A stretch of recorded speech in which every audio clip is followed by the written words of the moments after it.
Welcome, ladies and gentlemen, gallery members, council members, to the March 9th regular council meeting. I'll call this meeting to order, please, at 1 p.m.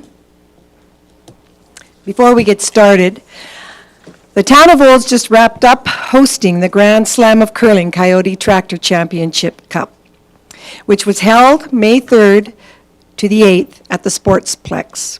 I attended this event daily with other members of town council, and on behalf of all the council, I want to extend my heartfelt gratitude to everyone involved.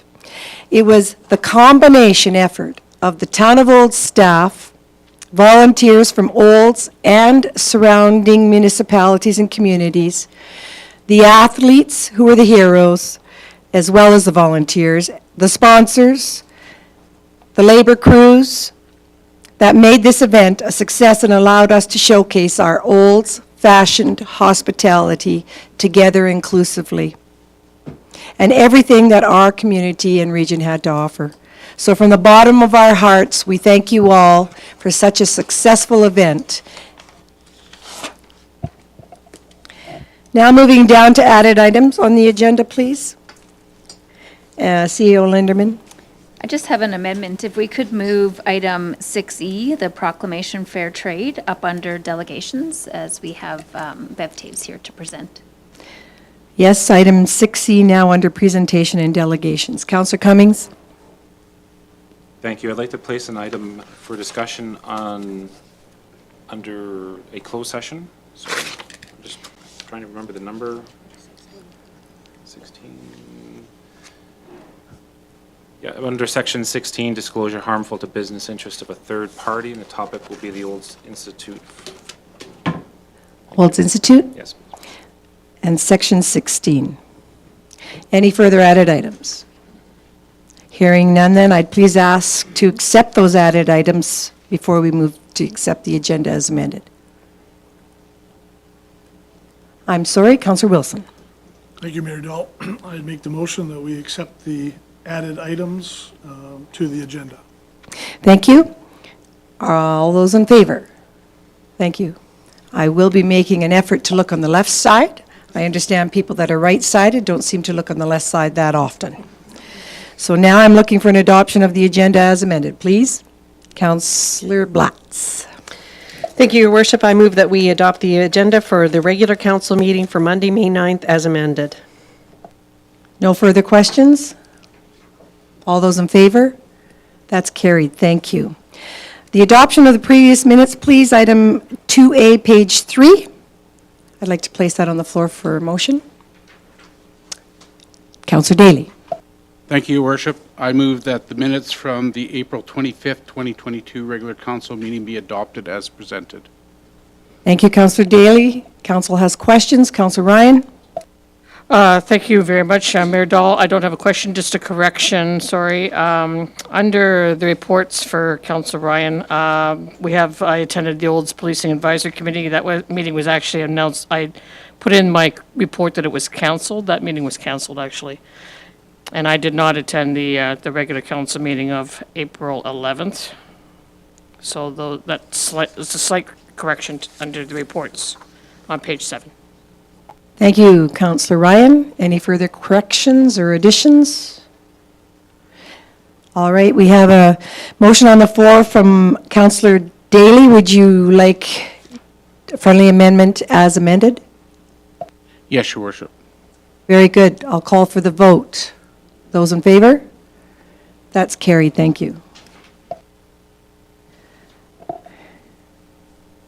Presentations and delegations. We are now moving item 6E up to fair trade, and interim CEO, who will be introducing? I will. I would love to invite Bev Taves up to the podium to speak about fair trade. There we go. Your Worship, Mayor Dahl, councillors and staff, thank you for letting me come and talk to you today. I'm here on behalf of the Fair Trade Olds Committee to let you know that May is Fair Trade Month, and so I'm here to ask you to declare Fair Trade Month in Olds, or proclaim. This would be a month to acknowledge and appreciate the global gold standard system in place and other reputable organizations that make trade fair for small farm producers in the global south, a situation rarely the case in conventional trade. By supporting fair trade, we can contribute to healthy economic and community development in communities in the global south, same as we strive for here at home. Through our work under our designation as a fair trade town, we can grow the demand for and increase the supply of fair trade products in our local businesses so that citizens can buy fair trade products locally rather than having to shop elsewhere.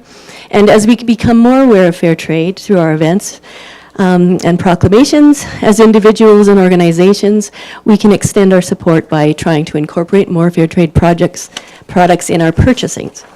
Right now, just a little quick update, there's about 15 businesses in town that have more than 2 fair trade products available to us. We're working with 2 other businesses and 2 more are on our radar. Over the last 2 years, we've been kind of quiet with events, but we have been working hard still. We have done things like given fair trade roses to 5 businesses that support fair trade to use as promotional material for some of their businesses. So for example, if with every purchase you get a free rose or your name entered into the draw for a bouquet of roses. We've served hot chocolate at Midnight Madness and a couple of other things. And one of the main things we've done is worked with local businesses during this time to increase the inventory. So Oldstown Square now has fair trade scarves and hot chocolate, tahini, and hopefully some spices. Our Flames restaurant, their peppercorn steak now features fair trade Campot pepper, and they have hot chocolate. Old Uptown Market has fair trade spices and coffee, and Trax has coffee, sugar, and wine. We have an event this weekend. Natalie Best from La Plantation, who is an importer of fair trade verified products from Cambodia, will be in Olds for the day on Saturday to help support Uptown Market, Oldstown Square, and our Flames. We're going to get together and do some tastings. Those 3 businesses use her products. So we're going to have a taste testing at Olds Uptown Market from 11:30 till 1 on Saturday, and then to Oldstown Square to have a pop-up shop from 2 to 4, and then we're going to have dinner at our Flames restaurant. That's a quick update for today. I have a little bit of chocolate for you again, and a reminder of the event on Saturday if you'd like to pop in and have some tasting of some delicious smoky mixed spices on potatoes. And at this time I would ask that you would proclaim May as Fair Trade Month in Olds. Thank you very much. Does council have questions before we move to the motion? I certainly do enjoy those events, and the taste testers, I would strongly advise you to try and make those sessions. Now, the motion would be on page 144, and, oh, I'm sorry, now I got to go to the right. And now I'm, Councillor Wilson. Thank you, Mayor Dahl, and thanks, Bev, for the presentation. And I can say, you're always welcome when you bring the chocolate, so Okay. much appreciated. I just have a question. Like you talked about growing the number of businesses in Olds with fair trade products. Is the college on board as far as I know, coffee and? Not yet. I've been working on the college for quite a while, and it depends who's in different positions at the college. It gets to a certain point and then doesn't always go further, except for the Crossing. The Crossing is a restaurant run by the Student Association, and so they have had fair trade products there. But always trying to keep working at that. Thanks for that. Councillor Wilson. I would like to know if you could leave those dates and times of where you said we could meet and taste test and enjoy some time. Oh, it's on They are your... attached to your chocolate. Thank you very much. I'm glad to see that. I'll save the chocolate. Okay. Councillor Walsh, sorry. Yeah, I'd like to move that May 2022 be proclaimed as Fair Trade Month in the town of Olds. Once again, thank you for your presentation. Any further questions? Seeing none, then I'll call for the vote. Those in favor? That's carried. I'm glad that we could accommodate you with the earlier time. Thank you so much. Take care. Okay. All right, we will move right down to the next item on our agenda. We have no business arising out of minutes for item 4. Item 5, page 9 of your agenda, please. 5A. And at this time, who will be speaking to this for the public hearing? Mr. Toes? Mr. Tape? Teal? There's lots of T's here today. It's been a long time this week volunteering and an early morning. Please. All right, bylaw 2022-11, amend the intermunicipal development plan. I am going to have note, being we have 2 public hearings in a row, I will start with the pecuniary interest for municipal councillors. I'll only read it once and then we'll move in to the procedure for this next item. Section 172 of the MGA Act says that you may not take part in the discussion and decision-making on any matter in which you have a pecuniary interest. The legislation attempts to ensure that you are not discriminated either for or against by virtue of your membership on council. If you have a pecuniary interest, you are to disclose that you have an interest and its general nature. You are to abstain from any discussion of the matter and from voting, and you are to leave the room until the matter has been dealt with, and you should make sure that your abstention is recorded in the minutes. You are not to be discriminated against and are entitled to participate in a public hearing as a member of the public. Thank you. I declare the public hearing for bylaw 2022-11 open. And at this time, I ask the development officer to explain the purpose and effect of the proposed bylaw.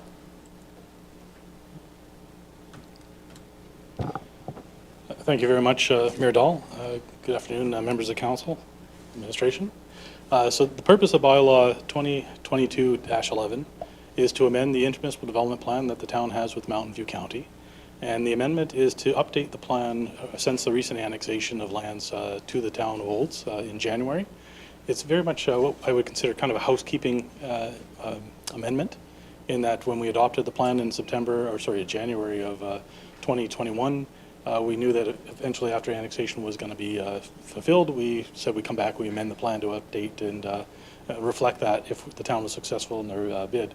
There's 2 other amendments that are also addressed in the bylaw. One is to address the issue of a master plan for the college campus, and the fact that at the time we wrote the plan originally, it was to be done, and now it's already done, so we're changing the verb tense. And the third item deals with a bit of a confirmation in the referral section when the town or county have to interact with one another's ratepayers in terms of sending out a subdivision application or a land use bylaw amendment application or a development permit, what kind of tools each municipality would find be acceptable in those kind of approaches. So in terms of the actual changes for the first part, I'm going to try to scroll down or page down to one map that shows us the bulk of the story.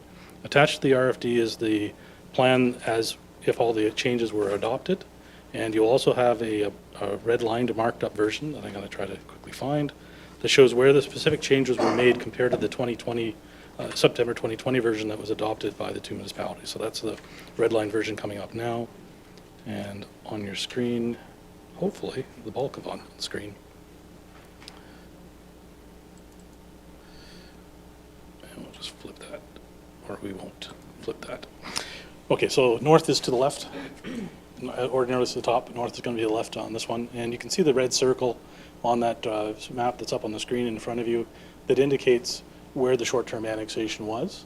So one of the most straightforward changes we're making is replacing that map in the IDP with the map that's now up on the screen now, and you can see that the short-term annexation area in that kind of upper part, which is really northeast, has been replaced with an expansion of what's the coding for the town area. So that means the policies dealing with the short-term annexation have been pushed out now in favor of the town's MDP policies, and any text references sprinkled throughout the document that reference the short-term annexation have been removed. The other change, so that's a good example of the short-term text being removed in that section there. As we jump down to the college area, hopefully on the screen I'll blow it back up so we can read the text. is the second change I was mentioning. This particular clause, item number 4, goes from encouraging the college to prepare a campus master plan to continue using the one that they have prepared. So that's what I mean by the straightforward housekeeping nature of the change. And the last item, dealing with referrals.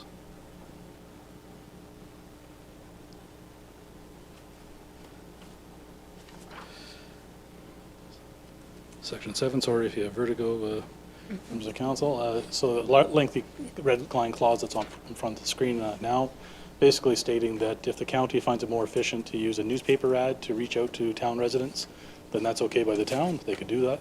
If the town finds it more efficient to send out a handful of letters to reach out to the county ratepayers when we need to, when we're dealing with issues that are close to the boundaries, we can do that. The rest of the section deals with the referrals that are expected to occur between the two municipalities. And they could be slightly different than the referrals to the landowner. So for instance, we've decided in the 2020 IDP not to send development permits back and forth as a matter of course, largely to reduce the amount of paperwork and the amount of interaction that we have to do, and I'll focus most of the effort and the discussions between the two municipalities at the policy level. So when there's a change to an area structure plan or a change in zoning, that's when the conversation about whether or not that's suitable or compatible with our respective plans would take place. So the section 7 that you see proposed here does tie in with the other 6 clauses in that particular section. Your Worship, since we've had first reading of the bylaw, we've had a chance to send out the materials for referrals, advertise for public comments. We don't have any comments from the general public. We did get some responses from some of the referral agencies. So TELUS and our South Red Deer Regional Wastewater Commission, so those that operate the regional wastewater system for the town, have indicated in very quick emails that they have no concerns or comments. The National Resource Conservation Board, which looks after confined feeding operations and is a regulator for that, has verbally offered no comments. That's not in your RFD, that came in afterwards. And then you have 2 relatively lengthy letters in your RFD that one comes from Alberta Transportation and one comes from ATCO Gas. So Alberta Transportation's comments are what I would characterize as typical if we were doing an area structure plan, planning a subdivision, and they are basically reminding us yet again of the fact that they own and control and maintain the highways and will restrict access, and we will do as expected as we do more detailed design and work and growth of the various areas in the town. ATCO Gas's themes are comments are kind of along the same lines. If we are building over a new road, say over a pipeline right-of-way, all their comments would be very, very much more applicable as opposed to where we're focusing on a change to a policy amendment, and eventually we'll be dealing with someone, landowners will be coming forward to develop, and those comments will become a little bit more meaningful. In that respect, my recommendation is not to make any further changes in response to those comments, but receive them for information. And that's a recommendation I've had a chance to check with my county counterpart, that they too will be recommended to respond to those referral comments in the same fashion. Your Worship, ordinarily for IDPs, or we have the option actually, I guess I shouldn't say ordinarily, we could have had a joint meeting with, or joint hearing with the county. We've chosen to have 2 separate public hearings. The county's hearing will go Wednesday of this week, and the recommendation is to approve the bylaw as presented with no further additions or edits at this point, and then hold after second reading if council so chooses, so that the county can go through their hearing process just in case they hear something that they have to react to.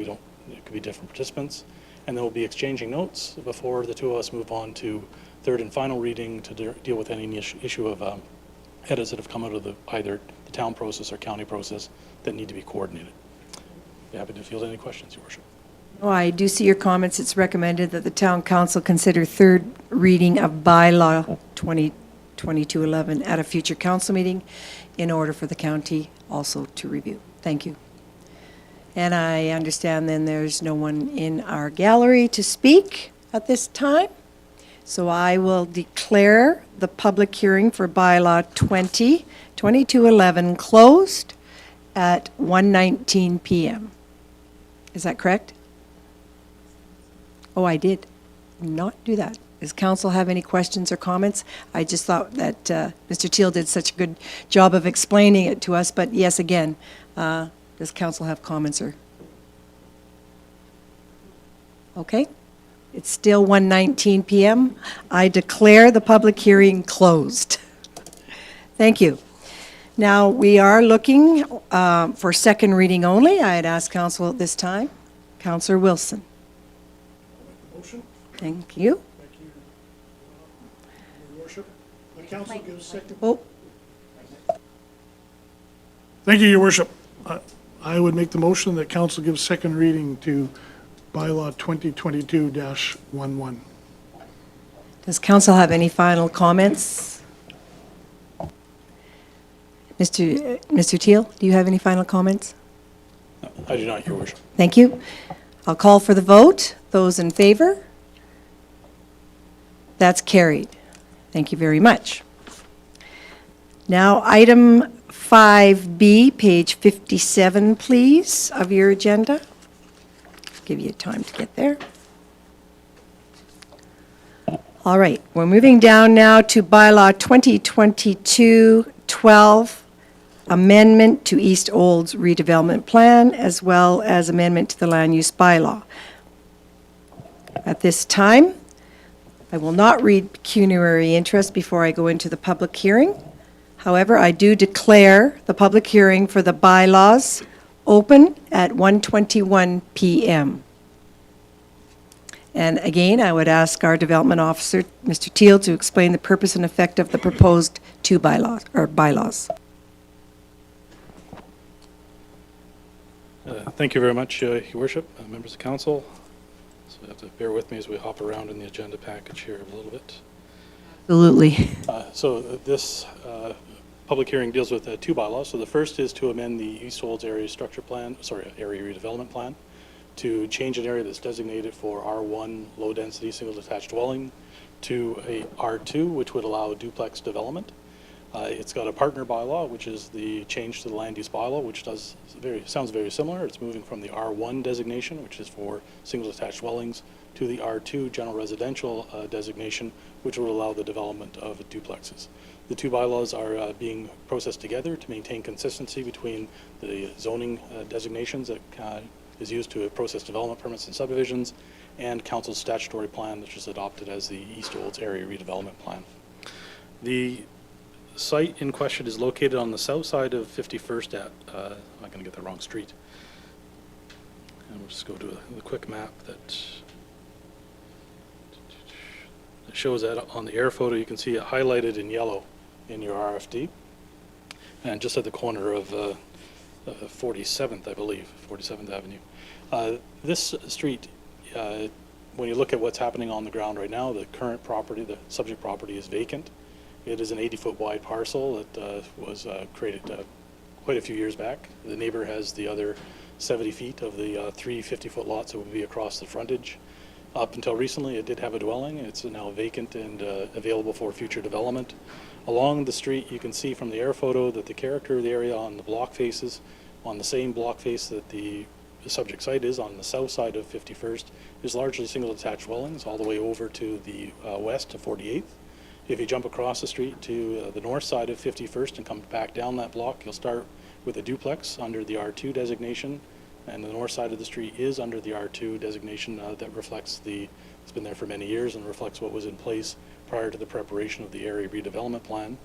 When you get to the intersection, you'll find kitty corner from the subject site, a vacant R3 parcel that's been waiting for many years for that to be developed, and the rest of that block face extending over to the highway commercial is designated for R3 as part of the, again, land use decisions that were made quite a few years back for the adoption of the area redevelopment plan. We jump back down to the south side of the street. We start with a duplex within the R1 district, which is a legal non-conforming use, and then large single attached dwellings on larger lots. Kind of same idea. Some have 50 feet, some have portions of the neighboring 50 feet that's been divvied up between. So there's quite a variety of lot pattern down this particular block face. When we look at the East Olds area redevelopment plan, we find that this street, I'll skip over the pictures, and unless council has any questions about the character, there's just some street views. You can see some of the houses and views looking at the various block faces that I just walked us through.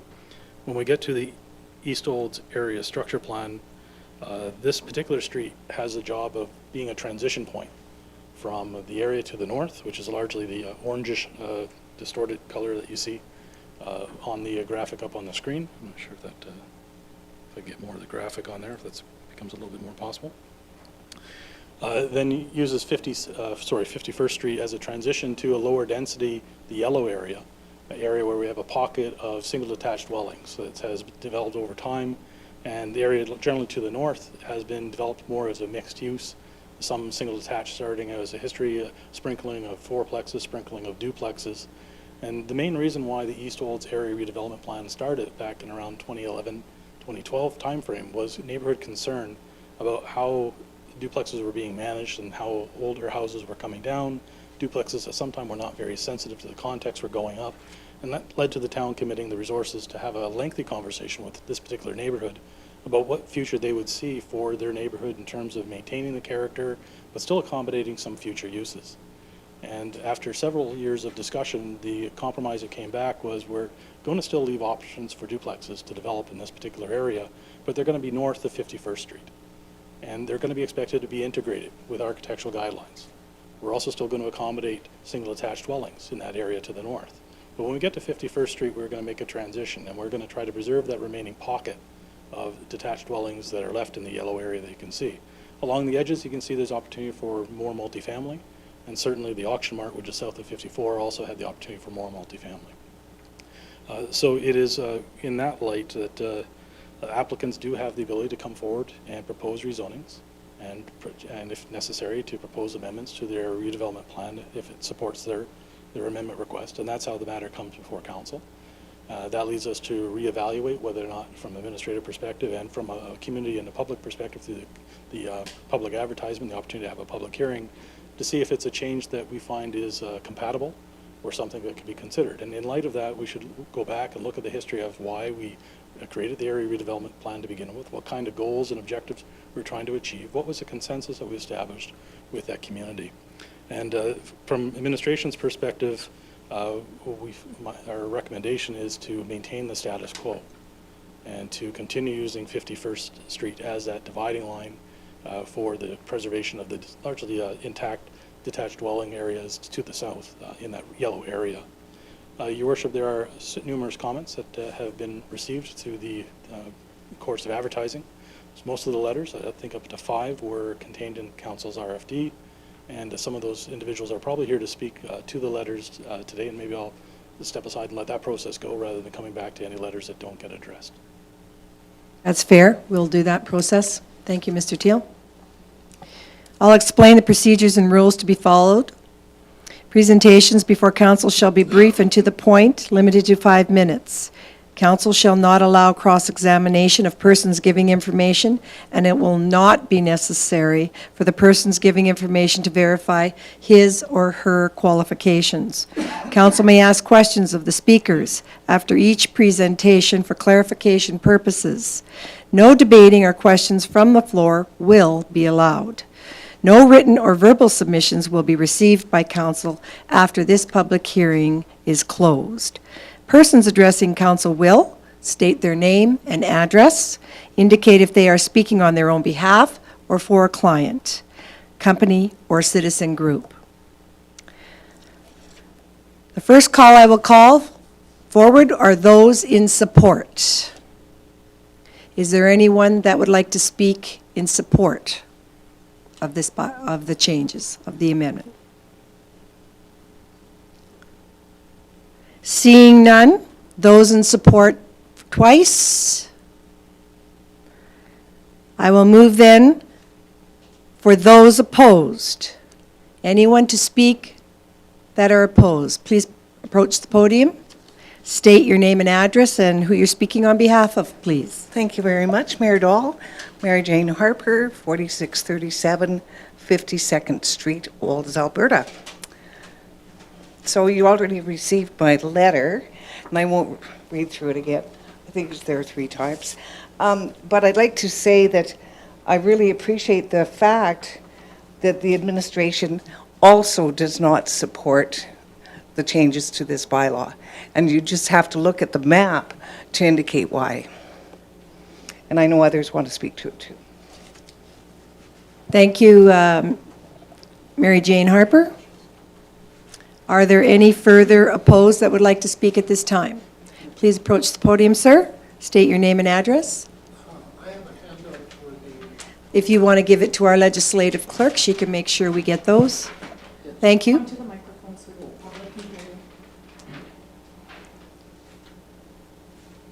And it's all ready for you to go.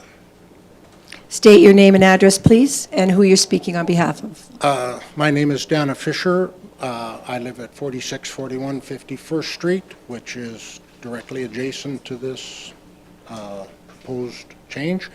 I represent my wife, Hélène, myself, and we went around and canvassed all of the R1 that you see on that map, and we have approximately 25 signed letters from them agreeing with our position, and that position is that we oppose this amendment because we looked up and I read the bylaw that changed East Olds redevelopment, and we feel that we are creating a domino effect on our side of the street that would just tip the balance of one at a time knocking off these lots into duplex or be rezoned to even R3. We feel that there is ample R2 zoning in our area, including across the street. Across the street was, and I think it still is considered, a historic or a place of interest of Historia. A person is currently renovating it and maintaining its character.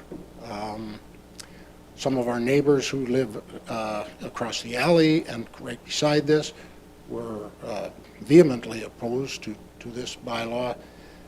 I look back in history, and a duplex was proposed there a few years ago and got denied, and then I see no reason that unless something had changed, why duplex should be considered again. We like the nature and the ambience of our kind of diminishing R1 residential area, and we oppose the bylaw. Thank you for those comments. We will get to the, down to council comments after I'm done them. Okay. I have the letters signed by all the residents as well. Do I hand that to this person? Yes, our legislative clerk Very could good. take those. Thank you very much. Thank you very much. For all the work you've done there. I'm sorry? I gave you one back. Oh, okay, great. Yeah. Okay, and I have the other document with me. Thank you very much. Thank you for your time, sir. Once again, I would ask for those opposed, and please state your name and address and indicate who you're speaking for. Neil Godwin, 4722 52nd Street, Olds, for myself. And I'm glad you didn't lock me out this time. You might not be happy. I was just wanting to comment a little bit on the process. On when you see a lot like that with these big mature trees, it's hard to say, oh yeah, let's let it change or go ahead and do something when you don't know what's going to happen. And I think that fear is a lot of what's going on here. Is nobody wants to see somebody come in, build a large building, and say to build that building, get the chainsaw out, knock down all the trees. And so to say that we're here to change or to modify land use, it's really hard to do without even knowing what's going on, what the future plan might be for that. So I don't know whether there's anything in the future that you might be able to say, well, here's what the person's plan is, then it might have given residents more. But without that information, I'm opposed to whacking down the trees and building a big duplex. So thank you. Thank you very much for your time, sir, for coming to the podium. I believe there's no one else in the gallery to speak that I could see at this time. Okay. I would like to ask if there's nobody here deemed to be affected, because I don't see other people besides our staff. So I'll move down to, at this time then, open the floor to council for comments. And who would like to start? Council Blatz. Thank you, Your Worship, and I do have one comment, and I guess there's probably no one here, maybe Mr. Teal could answer the question, but on page 58, I did notice that under the additional, the paragraph with additional material was sent, and there appeared to be no interest in building a single dwelling home, and I just wondered what they based that on. I mean, I would think that if you had a lot that size and built a home on there, that there would be definite interest in purchasing it And I'm surprised by this comment, so I found that very interesting, that it was negative that they assume. Isn't there a famous quote that says, if you build it, they will come? So, Thank you for that comment. I know I looked at that lot once too, but I can understand on my perspective why I couldn't build a home on it. But if Mr. Teal can't answer,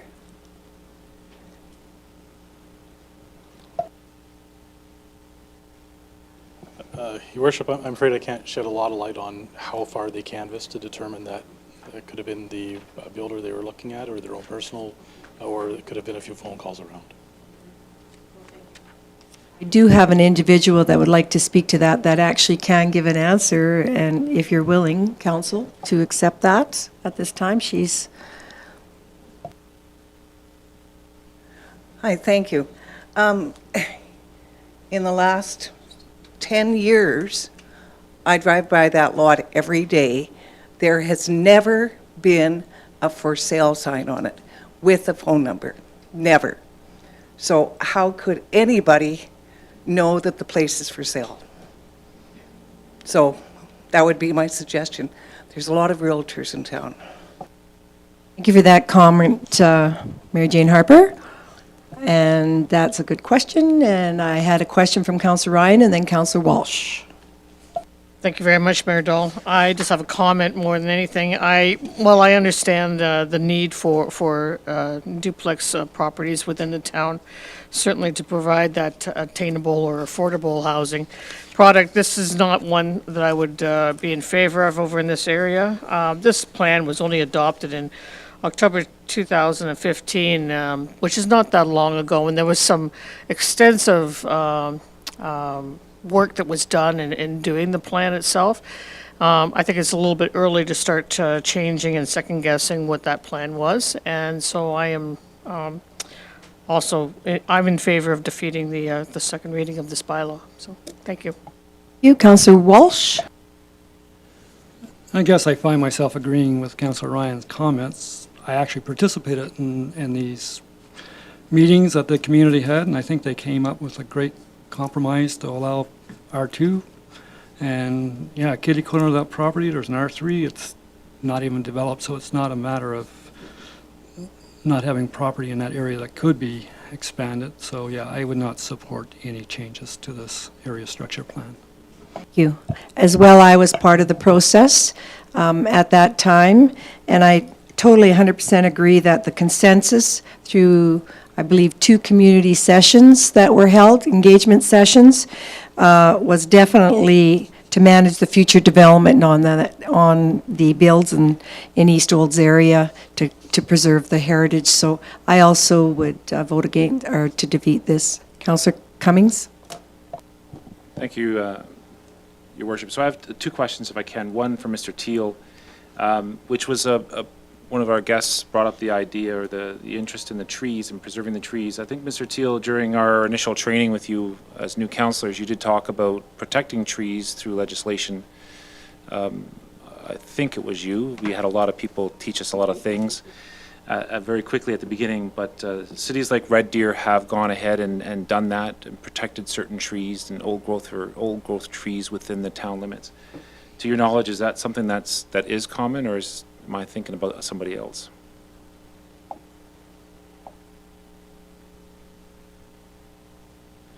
Your Worship, thank you very much for the question. I'm not sure I was giving any lectures on tree preservation, but I'll still address the question if it's okay. The preservation of trees in and of themselves in Alberta is a kind of a gray area legislation-wise. You do have to watch your tools. Unlike other jurisdictions like BC and Ontario, we do not have a Trees Act that allows municipalities or private property owners to intervene in the preservation of existing vegetation. Nonetheless, when you adopted the area redevelopment plan or the council of the day, it's very much for the East Olds ARP says that that's something that's important to the neighborhood, and they want to see developments that actually incorporate or maintain as much of that mature vegetation as they possibly can. The sad reality, though, is sometimes 1 or 2 trees are probably going to have to come down as part of the construction process to make space on that property. And that is the area that's kind of gray. It's difficult for a municipality to say you're not allowed to take down that tree as a landscaping form and needed a development permit. Some municipalities in Alberta do try that, and their lawyers very quickly give them a lecture that we're not sure about that one. So the other, I think you mentioned Red Deer, they have also used their municipal designation of special places for one or two select trees that are significant and of importance to them. They too run into some issues if something really happens with the aging of that tree, a health and safety issue, or just a change in ownership that doesn't feel the same way. Thank you. I'm giving the opportunity, I believe I did see you put your hand up, and did you have your hand up earlier? No? Okay, thank you. I just want to confirm because I went to Cummings and I thought you did. So are there any further comments? Councillor Wilson? Thank you, Mayor Dahl. I just have a brief comment. I think combination of the people that are here speaking for status quo, as well as the number of people that have signed a letter of support for the status quo, to me is enough to say that I can't support the change, so. Councillor Cummings? Thank you, Your Worship. This is a question regards to parliamentary procedure. I believe that in our bylaws policy or committee policy, or I can't remember which policy it is, the motion recommendation should be worded in the positive, and then we decline it. So I'm just curious, or defeat it. I'm just curious, the recommendation is that we defeat it, that might not be the appropriate way to word it. Cummings, I have that under control. I was going to do that as the chair. Thank you for bringing that to their attention. It's on my notes here to refer to that. Further questions or comments? Hearing none. Final comments from Development Officer. Do you have any final comments at this time? Just one, Your Worship. Again, in terms of, you're going to turn your attention to the motions, the recommendation from administration is to deny the request by defeating the two respective bylaws. Thank you. That will give our council the opportunity to vote the way they wish. If seeing no more comments or questions from council, I will then declare the public hearing closed at 1:42 p.m.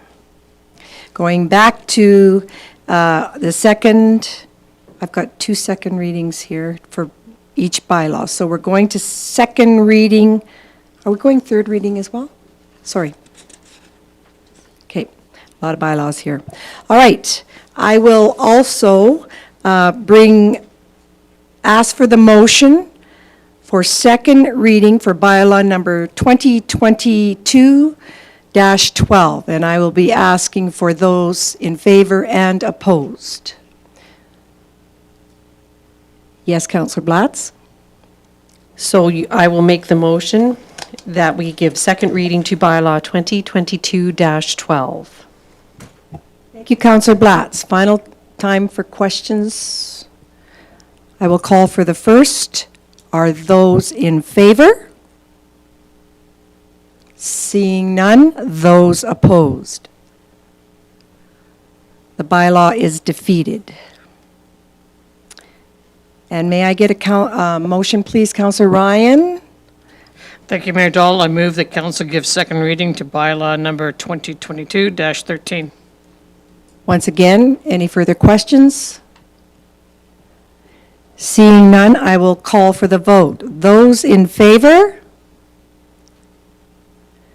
Seeing none, those opposed.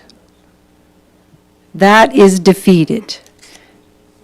I thank you all for attending the gallery today, for your time, and for your information shared. If I can ask you please to turn to page 77 now. We are looking for all 3 readings. This is to repeal bylaw 2022-06. And would you like to speak to this? Who's speaking? Mr. Teal? Thank you.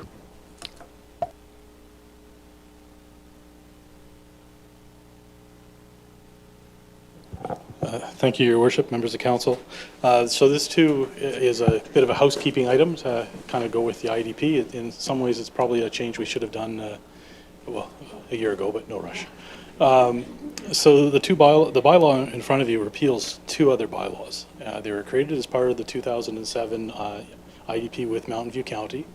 created in 2008. And at the time, that IDP called for the town and county to share two committees. One was an intermunicipal planning commission to make decisions on discretionary use permits and subdivisions within a band of land immediately around the town in the county's jurisdiction, the urban fringe area. The second group was the Intermunicipal Subdivision and Development Appeal Board to deal with any appeals of any decisions made by the first group. It consisted of representatives of town and county councils called upon as needed. In the update of to create the 2020 IDP, both municipalities agreed that mechanism, that organizations were not necessary for us to maintain the relationships and was probably a little bit of extra baggage, so to speak. And the new plan basically wrote them out of a role. So the bylaw before you is coming back and cleaning up the 2008 bylaws that were adopted by the town to enter into the agreements and establish those two committees. The county's corresponding bylaws to basically enter into the same agreement and set up the two committees was repealed about a year ago. Your Worship, the added twist for this one is we are recommending that Council give unanimous consent to allow all three readings of the bylaw to proceed here today. Thank you. This housekeeping matter to ensure consistency with the correct version is what we will be working with, and thank you for those comments. So at this time, does anybody have further questions for Mr. Teal before he sits? Hearing none or seeing none, I will ask for first reading for bylaw 2022. Please, a motion? Any, who, did you have, I can't see, you have to put your hand up higher. Thank you. Councillor Wilson. Thank you, Mayor Dahl. I make a motion that bylaw number 2022-06 be given first reading. Council's questions? Seeing none, I'll call for the vote. Those in favor? That's carried. Motion, please, for second reading. Now we'll go to this side. Councillor Daly. Thank you, Your Worship. I move that bylaw number 2022-06 be given second reading. Once again, questions? All right, I'll call for the vote. Seeing none, those in favor? That is carried. I'm looking for consent for third and final reading. Yes, to move forward. Councillor Walsh, you had your hand up? Yeah, I would like to give, ask for unanimous consent for presentation of third reading of bylaw number 2022-06. Okay, the motion for unanimous consent to be presented is on the floor. I'll call for the vote. Those in favor?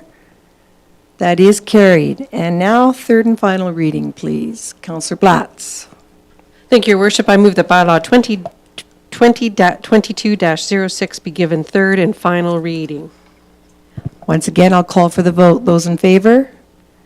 That is carried. Thank you very much. Welcome, Director Andrew. It's nice to see you here. Very good. We are moving now down to page 104 in your agenda. And that is item 5D, bylaw 2022-07, loan bylaw transfer of assets. Interim CEO Linderman. Thank you, Mayor.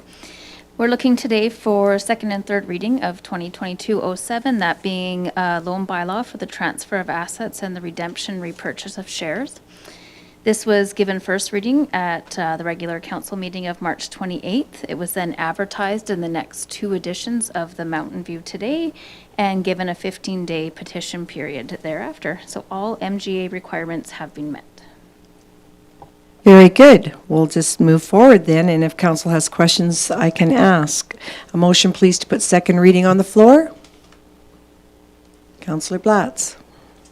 Thank you, Your Worship. I move that bylaw 2022-07 being a loan bylaw for the transfer of assets and redemption repurchase of shares be given second reading.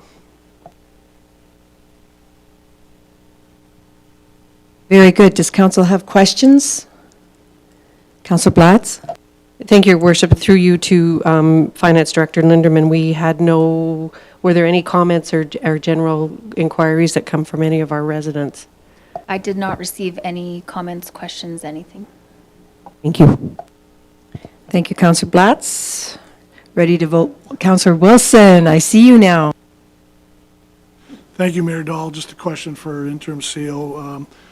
There is the potential that this bylaw will be amended in the future with a different amount, or is this the final amount?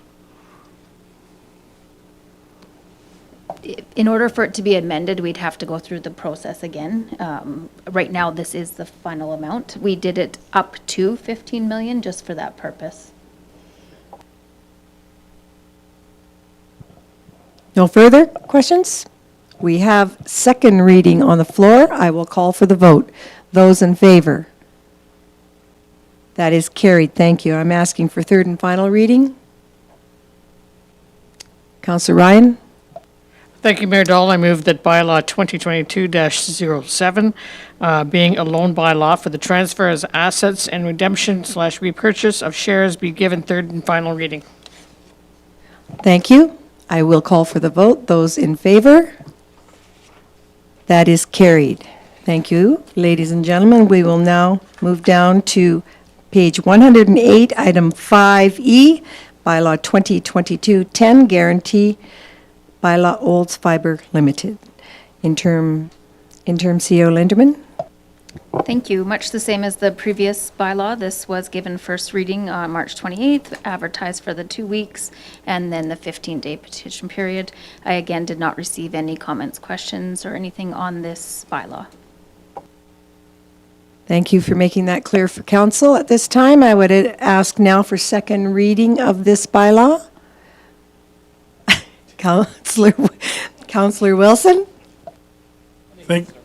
Thank you, Mayor Dahl. I would move that bylaw 2022-10, being a guarantee bylaw for the purpose of securing a letter of credit for the Mountain View Power Prudential, be given second reading. Thank you, Councillor Wilson. Does council have questions? Seeing none, I will ask for the vote. Those in favor? That's carried. Third and final reading now. Councillor Daly. Thank you, Your Worship. I move that bylaw 2022-10, being a guarantee bylaw for the purpose of securing the letter of credit for Mount View Power Prudential, be given third and final reading. Very good. I will then call for the vote. Those in favor? That is carried. Thank you very much. And that is it for the bylaw portion of our agenda. We will now move to new business. Does anybody need a 5-minute break? Yes? Before you call your recess, could you maybe deal with JUPA while Mr. Teal's still in the room? And then, just in case there's any questions. Absolutely. Thank you. Thank you for bringing that to my attention. Page 112, please, of your agenda. Item 6A, joint use and planning agreements. Interim CAO, Sheena? Sheena. Yeah, we are. Mr. Teal presented on this at our May 2nd PMP. I think we'll just leave it for any questions council may have at this time. Yes, very good. We did receive some good feedback from council previously in discussion with this. I will go ahead and move the process, and if you have questions, I'll ask you questions prior to the vote. Then I'd look for a motion, please, for the first item to approve the framework. Councillor Ryan. Thank you, Mayor Dahl. I move that council approves the framework for creating joint use and planning agreements as presented and authorizes administration to commence the process. Thank you for the motion on the floor. Are there any questions at this point? Seeing none, I'll call for the vote. Those in favor? That is carried. Second motion, please. Councillor Blatz. Thank you, Mayor Dahl. I move the council directs administration to partner in joint use and planning agreements where possible to reduce the number of agreements being created and to ensure a high degree of coordination for school planning in Olds and the Mountain View region. That's a good motion. Thank you very much, Councillor Blatz. Once again, I open the floor if there's any questions. Seeing none, I'll call for the vote. Those in favor? That is carried. And the third and final vote, our motion, please. Okay, we've got a tiebreaker. I'm sorry, I'm going to have to go to Councillor Walsh.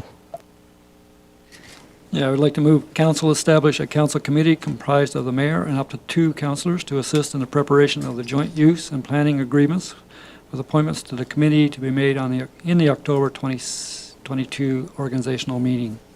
Yes, and we also had debate in this regard as well, so are there any questions?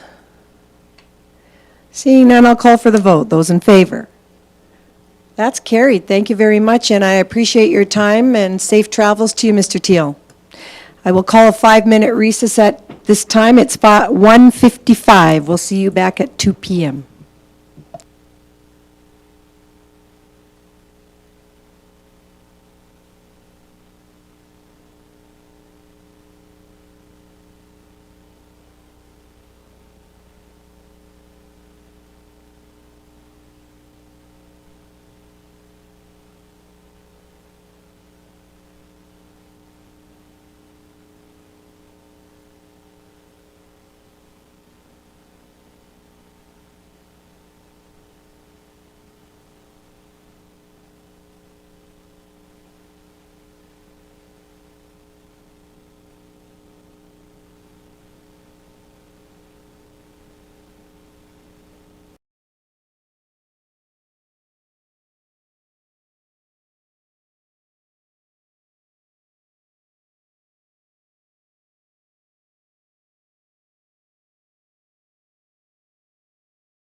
This is over. Page 117, please, item 6B. And this is for, I've got to find the page here, sorry, give me a moment. All right, we are looking for being prepared and ready for our new CAO coming to Olds. I'd ask for a motion, please, on the floor. Councillor Wilson? Thank you, Mayor Dahl. I would make the motion that council remove Ms. Sheena Linderman's appointment as interim chief administrative officer for the town of Olds effective 9 a.m. on May 30th, 2022. Just a note, we decided to bring this a little earlier than later because we do have a May long weekend coming, and then all of a sudden, it's here, so better be prepared than never. So, any questions to the motion? This is good, we're all giggling today, I love it. Those in favor? That's carried, and may I ask for the appointment of Mr. Brent Williams. Councillor Blatz. Thank you, Mayor Dahl. I move that council appoint Mr. Brent Williams to the position of Chief Administrative Officer for the Town of Olds effective at 9 a.m. on May 30th, 2022. And I'm not going to ask for questions because it's too late. We already hired him. Anyways, those in favor, please. This is the process. That is carried. Moving down to item 6C, page 119 of your agenda. And I see my interim CEO is ready to speak on this. Thank you. Sheena? Thank you, Mayor. The City of Airdrie is putting forth a resolution to Alberta municipalities asking them to reenact the community revitalization levies and have asked the Town of Olds to second this resolution. This is something that the Town of Olds has been involved with since 2014. We did put our own resolution to Alberta municipalities after being told by the minister that our application for the CRL was denied because the province was no longer accepting applications. So I would fully support the Town of Olds seconding this resolution, but I would open that to any questions council may have. Thank you, and I do seem to recall some discussion we've had with our administration on that as well. So I would open the floor at this time to a motion, and we could speak to it from there. Councillor Daly. Thank you, Worship. I move that council second the resolution to Alberta municipalities on enacting community revitalization levies being put forth by the City of Airdrie. Thank you. Does council have questions at this time? This is the right thing to do, in my opinion, but Councillor Ryan? Thank you, Mayor Dahl, and yes, I'm going to echo that. I don't have a question, just a comment in the fact that I've seen these, the positive results of these CRLs, and I really support this initiative. I think we've brought this forward a couple of times during the last term with the minister, and hopefully we'll see some positive results at the end. Thank you. Very good. Thank you for the background information, CEO, interim CEO Sheena. I will then call for the vote. We have a motion from Councillor Daly. Those in favor? That is carried. Oh, did you vote? Okay, thank you. You're quick. That is carried. Thank you. Item 6D, please, page 122, Bergen Rocks. Who would you like to speak to this, please, CEO? I will ask Director Wagstaff to speak to this item. Very good, thank you. And welcome.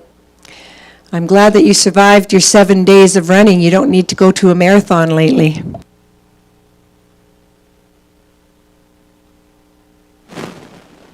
It's the stairs. I bet you, how many times did I see you run up and down those stairs? I think my watch thought I was a different person. I cheated and given it to someone else. Today, a presentation about Olds Rocks, the Highway 27 sculpture pathway and its future. I have provided a little bit of background that I want to expand on just briefly in this presentation about what led the town and town council to where we are today with regards to public art and its development. Cornerstone Art Commons was, and the art pathway was the first major project that's occurred since 2014 when council had dedicated, by motion, dedicated putting the ATCO franchise fees towards the development and support of heritage arts and culture within the town of Olds. At that point in time, the intentions of council was looking at that franchise fee and understood that as that franchise fee grew, not everything that was on the list to be supported by it was able to be funded. But over time, as growth of the community, thus the growth of the franchise fee, then council would have options to be able to develop the other areas. In 2014, 75% of the franchise fees was to support the library. And over the last 8 to 10 years, the franchise fees have steadily increased while that percentage has been able to be supporting other activities as well. The one piece that was at the bottom of the list, and it was by priority, start at the library and work your way through, was public art and major culture capital projects. So that wasn't on an annual basis. That was something that was going to be the prerogative of council to make decisions on as budgets came forward. And as I had mentioned then, the Cornerstone Art Commons and Art Pathway was the first major project. The background to Bergen Rocks, both for the community that may not yet remember this or may not know this, or for new councillors, is throughout the summers of 2008 and 2009, professional sculptors from around the world came to stay and create sculptures at Bergen Rocks, Morton Burke's farm near Sundre. While they were here, they interacted with locals and guests of the Bergen Rocks Sculptural Symposium. The sculptures that are out there, with the exception of Theory Spirit, which we'll take a quick look at them all later, the buffalo, the bison head, were all created in these symposiums that were either hosted, they were all hosted by Bergen Rocks, but they were either at Red Deer College at the time or on Bergen Rocks on Morton's farm. As you've seen over the last few years, each of them are very unique to the artists and have meaning, and those descriptions to them are both on our website and on site with the sculptures themselves. Again, this was Bergen Rock Sculpture Park.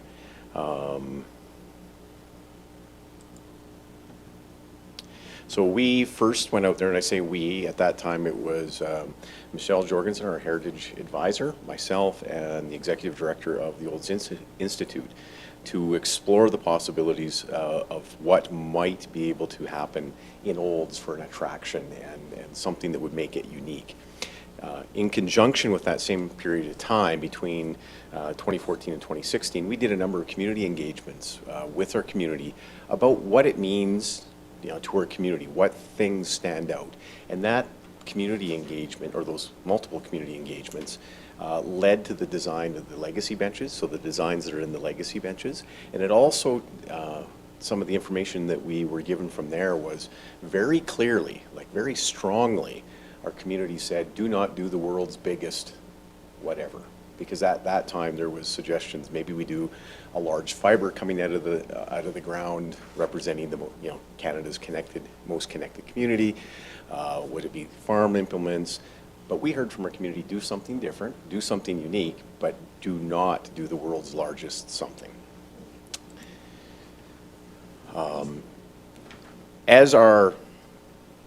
As council's policy indicates, a commitment that public art is an essential part of the whole community, growing a whole community. It provides that opportunity for exchange of ideas and expressions, which we have seen with the sculptures. We've all heard the debate about what do they mean, what do they represent, and that's the intention of good art. And the sculptures themselves was a vision was thought, well, let's entertain with our community, what could be built off of that? Do we do a sculptural symposium? Those types of things. Where we landed was, let's start a pilot. We'll build this art walkway, and then we will bring in some sculptures to pilot to see how that goes. In the negotiations that we had with an exhibition agreement, one of the things that we wanted to have as is an option at the end of that agreement was to be able to purchase our intention was to be able to purchase pieces, not necessarily the whole piece. The curator himself indicated that if that was going to be included in our exhibition agreement, it had to be all 7. It wasn't to be, pick and choose. So we came to an agreement upon what that would cost. And $15,000 per sculpture is an extremely high value for that type of art and that caliber and that size. That is what it's set up as. The opportunity before council is a purchase price totaling $105,000 for all 7 sculptures, and it would be less the exhibition fees paid to date. And to date, we've paid $10,500. There is a clause in the agreement to be able to extend the exhibition agreement for another 2 years. It was to be agreed upon by both the town and the curator. We initiated that in February. Our intention is to extend the exhibition agreement, and the curator has declined that part of the agreement. So where that brings council to today is the decision point, because the curator does not desire to have an extension, but is still open to the rest of the agreement, which would have an option to purchase. But in that period of time, for the last 3 years, we have not had the full opportunity to be able to show what those sculptures were, to be able to use it as a tourism draw, to be able to do programs of come to Olds for a day, come to the rest, do promotions with the chamber or with restaurants, as well as our online part. So pretty much we've only been online in passing. Recommendation from administration is that we would empower PAC, the Public Art Advisory Committee, and our community to determine what to do next out in there. And that had always been our intentions in the final year or final 2 years of having the sculptures out there, was to do a comprehensive community engagement as to what you think and what's next, because the art pathway has been created and something was intended to be there, whether it be the sculptures after the pilot and more permanently, or something more long-term in its place. Again, I'm just going to quickly go through just the review, the sculptures that are out there. This is the curator owner, Morton Burke. Desire to be, again, we have international flavor out there, from them. Is the sculpture, this is the artist himself. I'm not going to attempt to pronounce the names. I'm not versed in the different languages of the countries of origin of these artists. However, you can see this is a picture of it in its placement currently in the town of Olds. Maintain. This piece, as we've placed it at the town of Olds, does not have the little pearl in it, but the green pearl was part of the plan for the promotion going to schools and a traveling promotion, because we have it in a little box. It's quite heavy, so it's in a little glass container, and the intentions were that that would be a traveling roadshow where we'd have it on displays at community events, we'd have it on, take it to the schools, potentially even take it on the road to conventions that you might be at. Is the talking piece, what's this green pearl about? And then have the scanning piece where they can scan and go to our website that would give them all the information, not only about this piece of work, but about all of the sculptures that we had along the pathway. Again, with COVID-19 and that interruption, that part of our planning got as far as getting the box, and then we weren't able to go into classrooms. There wasn't any traveling, and there wasn't any conferences. So that's where we are today. This piece of work, admittedly, was the one that probably brought some of the most interesting comments.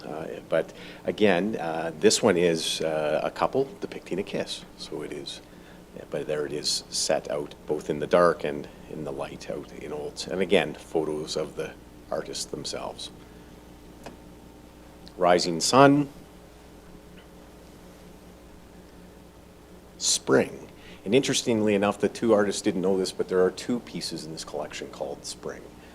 They were done a year apart at two different symposiums.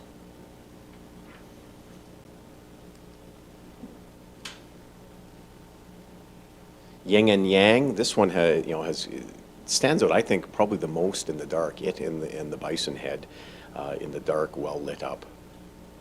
Again, night and day in the placement. This piece is a piece that the town owns. It would remain, regardless of the council decision today, this piece would be one of the three pieces that would remain on the walkway. And it's quite elaborate and has a tremendous amount of significance. Again, if you haven't had the chance to read its interpretation, it is a rendition of an actual buffalo head that was mounted at Olds College. It was at Olds College for about 20 years. The buffalo itself was, shot just west of Sundre by the artist who created its grandfather.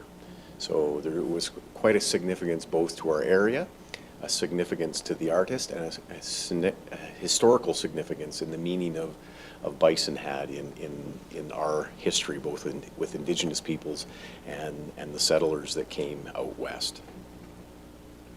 And just further to that, in the creation of this, we also did an engagement with our connections with elders, just to get a proper background as to what the significance the bison had in both the history of the land and the people who lived here. Canuck is also one of the ones the town owns that will remain here. It is stylized portrait of an Iroquois man. The artist is from Ontario, where that First Nation is predominantly based. And it too has a very unique features to it. And talks about its intent was a blending of cultures between Indigenous people and settlers that have Europeans that came to settle Canada. Ancient Cultures is the final piece that the town owns of the three. It is a Celtic cross, and of course it has a bunch of meanings both in the history of Celtic crosses, as well as along the sides of it there is, the symbols actually spell out Canada in an ancient, I thought we had it in here, the actual ancient language of Ireland. So that's an interesting piece itself. And with that, the recommendation that council has before you today is to invest in the sculptures. And in that period of time, then that would allow us to fully complete what the pilot was intended to do over a period of time, and over the next year in 2022 work with the Public Art Advisory Committee and do a comprehensive engagement with the community that would include, and when we say online surveys, pre-COVID, when we would say online surveys, here's what we would do as the town. With that went paper surveys as well, an opportunity for the community to do it. We'd go out and we would go to the seniors' places, or we'd sit outside of Sobeys or co-op or special events and have people either be able to know that it's online or be able to fill it out in paper at that point in time, and do an open house and engaging with stakeholders, meaning artists in the local area and groups, as well as working with PAC on doing research about what would be pertinent to art and displaying of art exhibition. The last piece to that would be, once the town does own them, that if in the event that it comes to a decision point for council, if they've chosen to purchase them in the future, there could be opportunities for us to put them up for sale if it's something that we did not want to retain over time. With that, that's the presentation. If you have any questions about the three potential recommendations, if it's only accepted for information, that would end our exhibition agreement, and we would proceed with the curator to have them removed before the end of June. Just before I move to Councillor Blatz, can I just get the exact dollar figure it would be if we purchased the 7? less the fee that you had on there? 94,500. Thank you. And there Councillor. was a couple of options within reserves, but I would leave that to interim CEO Linderman to speak to. Thank you, Mayor Dahl. That was going to be part of my question, clarity on the purchase price. But although I know art is, more comments than actually questions, although I know art is subjective, and we have heard a few negative comments over the years in regards to our sculpture path. Over the past week with Sportsnet doing intensive coverage of our community, our sculptures were shown on the Sportsnet nationally. And I had very positive feedback from many citizens and many people who have come here. And one of the comments was from the Danish curling team who sat with Mayor Dahl and myself in our booth, and they were quite thrilled with our sculpture path. And I would think that I would support the purchase of them with the intent that we could eventually move them throughout the community and engage our local artists perhaps to construct or build sculptures we could put along our sculpture path. And I would also encourage people to go to visit Bergen Rocks and see where they originated from. And I think that is something through communication perhaps our town could do. And I would encourage that we get out and get into our schools too with some of these descriptions and teach our children, and they can go home with the information to their parents. Mr. Wagstaff and then Councillor Ryan. So I do have, with regards to the joint promotion, on our website there is also the links to Bergen Rocks and the explanation about the history and the connection between Bergen Rocks and the Olds Rocks display. Further to that, we also did do a kickoff that we intended to do, but we committed to the advertising just prior to the first lockdown, where we did some joint advertising in a tourism magazine with Bergen Rocks, and we did a joint ad. So those are ready to go if we were to continue that. Well, thank you for that information, because I really do think we need to have that in communication out to our residents for sure, and a reminder of where they can find the information. Perhaps That was the first thing I noticed right away is that beautiful little pearl in the hand, but I don't know any history of that. Thank you for sharing that with me. Councillor Ryan? Thank you, Mayor Dolan. I think we had the pearl set aside because we didn't want somebody to take off with it.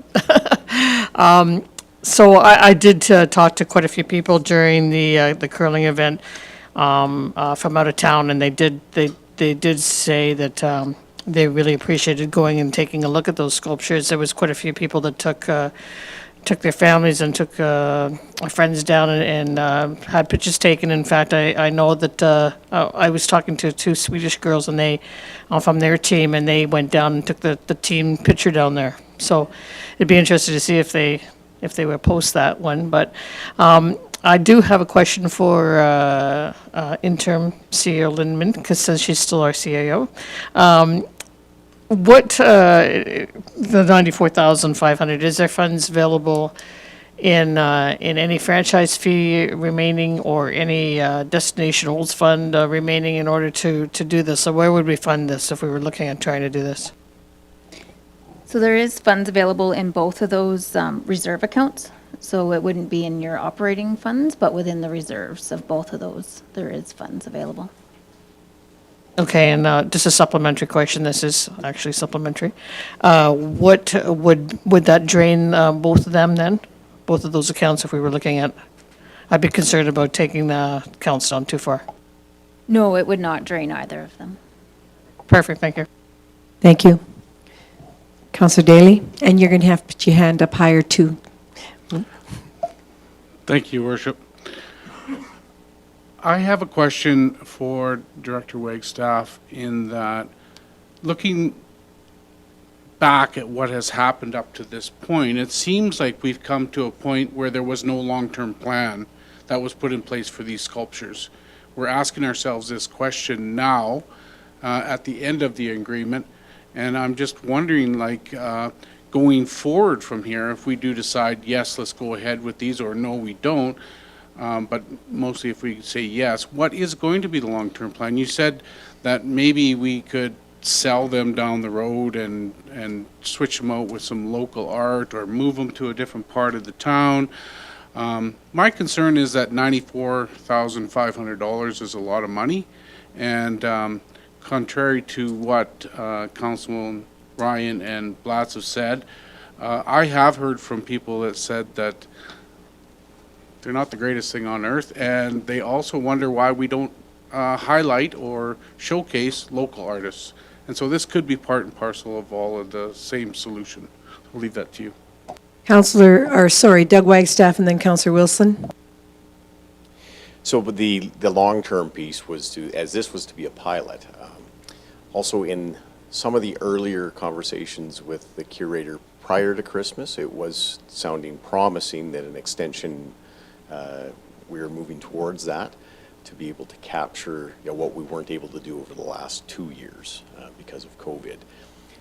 However, when the point came where we had to formalize that in writing, and we initiated that in February, the response came back that that was not going to be the case, and that this individual said that there was the option for the town to either purchase them or he intended to remove them and see them placed elsewhere. So that's that piece. We had always intended to be able to do an engagement to go, what is the future for the art walkway? And regardless of what goes next, there would be, ideally, you take the time to do the planning on what type of medium would be out there. Are you commissioning art? Are you finding existing art? How will it be vetted to ensure that if some of the art, and the one example would be the process we went through with the Art Commons, where there was some Indigenous artwork out there, though not done by Indigenous peoples. We want to make sure if any of that type of art would be vetted properly. That's the engagement we want to do with the community so that we can get that long-term plan and have a decision point for council to come back and say, is it sculptures? Do we move the sculptures? Do we get rid of the sculptures? Or what comes next? And with no predetermined vision until we went through that process with the community. Supplemental answer, thank you. Councillor Daly. Thank you for recognizing the hand being higher, Mayor Dahl. I know, I'm just kidding. So being that there is Mr. Burke's collection out there, I'm sure there's other artists, curators out there that we could probably do a swap out and look at doing a similar arrangement with them. The one piece that we did do prior to bringing all that work was we ensured it was engineered so that whatever went on those pads was able to be secured and so that they wouldn't fall over, be knocked over. So that's the piece we'll also do. Once we find out what goes in those locations, we'll then do that process to make sure. So just finding it quickly and swapping it out isn't as quick as it would be. Ideally, we would do a year in advance of knowing what's going out there so that we can properly prepare the area for what pieces of work are going to go in there. And the other part was early on, before we actually brought the sculptures in, we did have discussions and there was interest within the community of doing something where we would have people come and do some carvings, and not necessarily out of marble, out of wood and things like that, and display other artwork as well. So this was the one that we were able to put together because it was available, and that's why we piloted it and started there. Those ideas of doing something else locally are still options for the future, either in this location or others. Thank you. Thank you. Good conversation. Councillor Wilson. Thank you, Mayor Dahl. And I just have a brief question, maybe a comment, a brief comment, maybe a question. Given that this is, and I certainly support art and culture as part of a vibrant community, but to me, given that this is a discretionary item for, as we said, just under $95,000, at this point, I can't support the procurement of the remaining 7 sculptures. 100% agree with Councillor Daly's comments relative to, and I heard the response certainly from the director, but it would have been nice to have had that public engagement earlier. I realized that there was maybe some lag time between the curator and what we were trying to do and some options available. But the horse, for all intents and purposes, has left the barn. I'm not sure what public engagement would do at this point. I certainly support rotating the art out, looking at local options, other options for artists to display their work, especially given $94,000. I'm not sure if by moving the sculptures, we need to build a cement pad every time we move them. Certainly, there's going to be a cost with that. I think the cost to move these 7 sculptures is about $5,000. And in terms of filling the void, I think we've got about 40 or 50 or 60 large planters for the next 5 months. Let's just put some of those large planters on the 6 or 7 cement pads until we can figure out what we're doing going forward. So, thanks. Okay, and I'll get right to you, Councillor Ryan. Please remind me again, I wasn't very happy with the comments that came back from the curator saying he was not interested in leaving the statues there, but I understand what the advantage would be to be able to move them around in town. However, speaking, is that $5,000 each that it would cost us to move each one?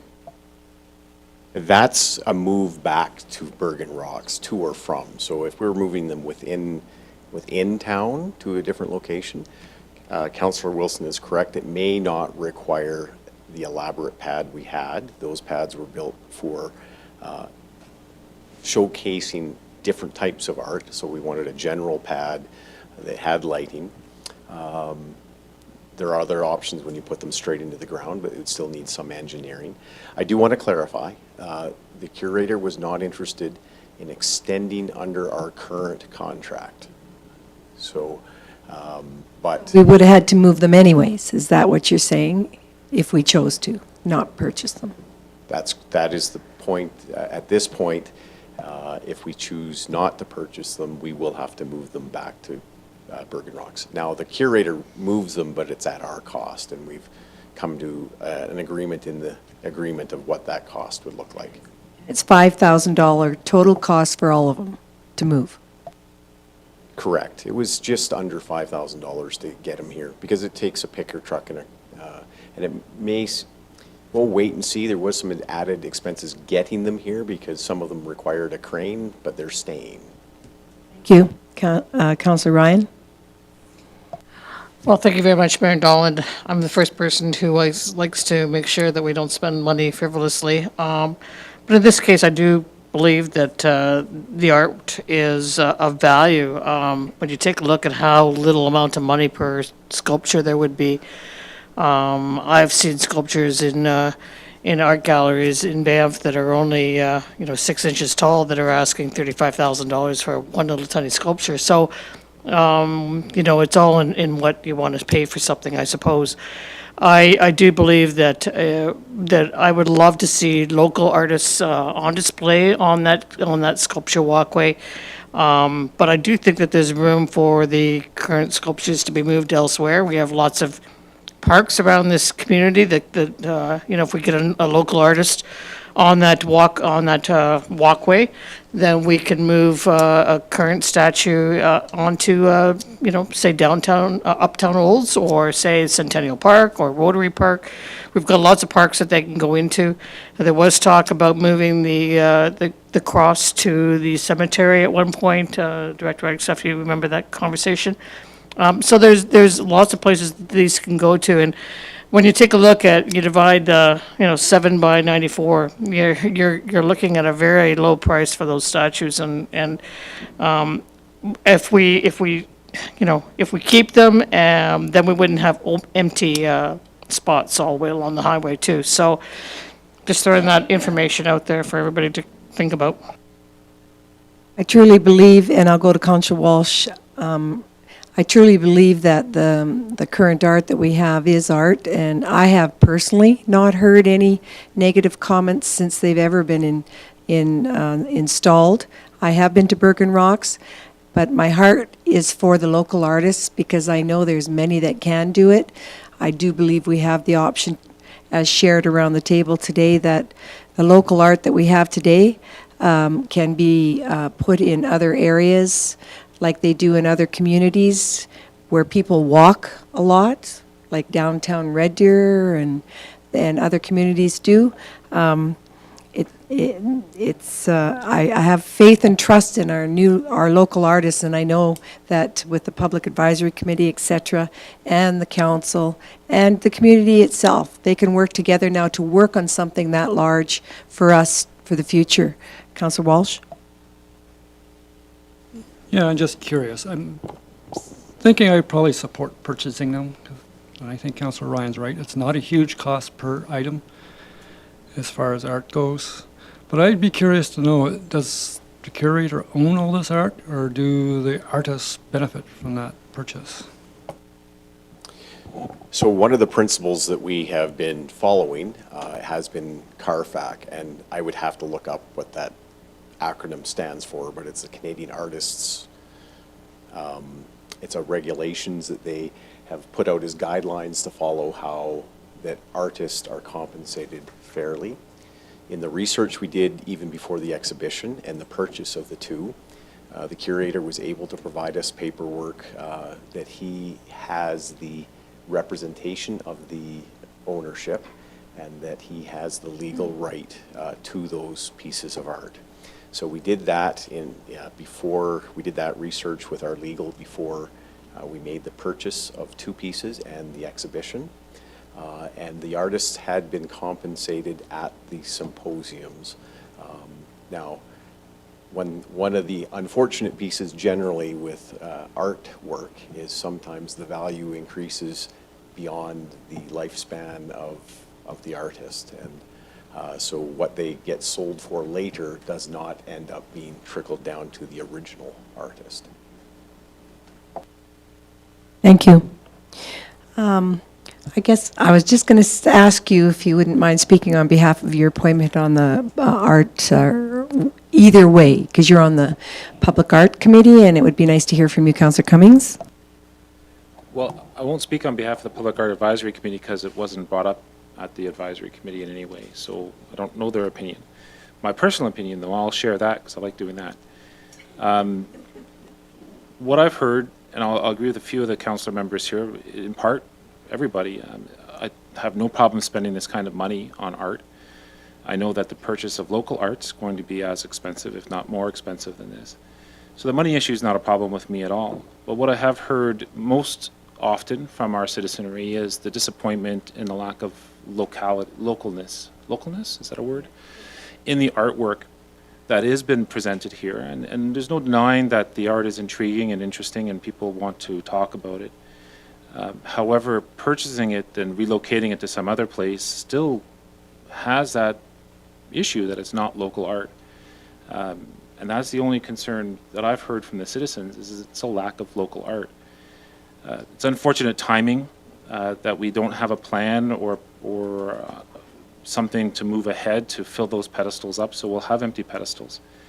I'm not going to support the motion here simply because, again, that one issue that's been brought up to my attention by our citizenry is it's not local art. It's never going to never going to be local art, whether it's there on Highway 27 or if it's in Centennial Park or if it's in any other park or playground. And it seems to me, for whatever reason, that's what the public wants to see in Olds is local art. I'm not an artistic person. I made that clear at the Public Art Advisory Committee that I have no artistic flair or knowledge in any way whatsoever, but I'm listening to what the citizens want. Sure, they're not going to want empty pedestals, but I'd rather wait on an empty pedestal and give our community immediate notice that we are engaging them and moving forward with public engagement to figure out what to put on those pedestals. And if they weren't happy with what was there before, then they have to speak up and come up with a better idea for that. So that's just a comment I wanted to share. And I like I said, I agree with the idea that it's not a lot of money, but I agree also with the ideas that have been brought up by other councillors that the public wants to see art, but they also want to see local art. Thank you, Councillor Cummings. We actually had Minister Orr, the Minister of Culture, was to be at our booth, and unfortunately, he wasn't unable to come that day. It would have been interesting to ask him to take a drive by there, or perhaps he's already seen them. Councillor Wilson?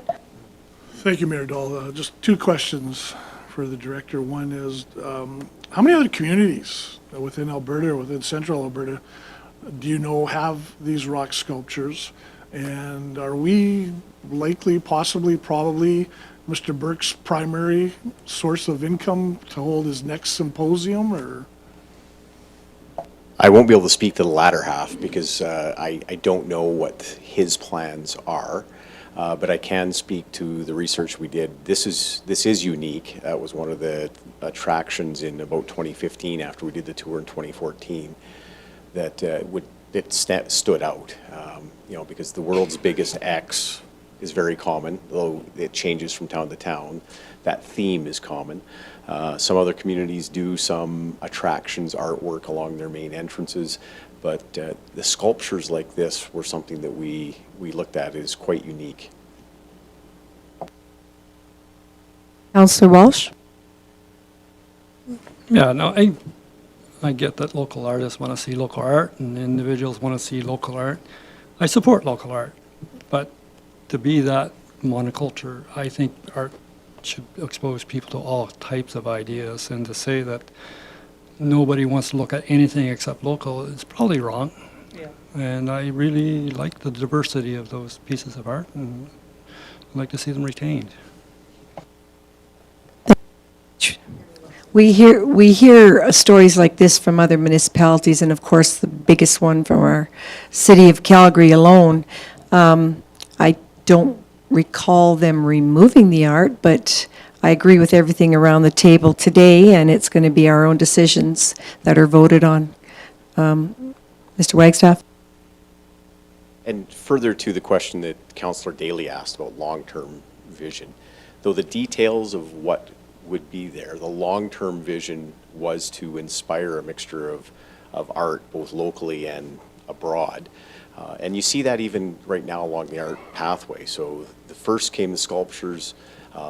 The creation of the Cornerstone Art Commons was already underway, but what was going to go into that area had not been determined until 2018. And at that point in time, that's when we engaged local artists for the paint and the pictures that are at the Cornerstone Art Commons. So on a move forward basis, as council allows funds to support such, the longer term vision was to do a mixture of different art pieces throughout the community. When I say art pieces, I mean different mediums and a blend of both local and further away.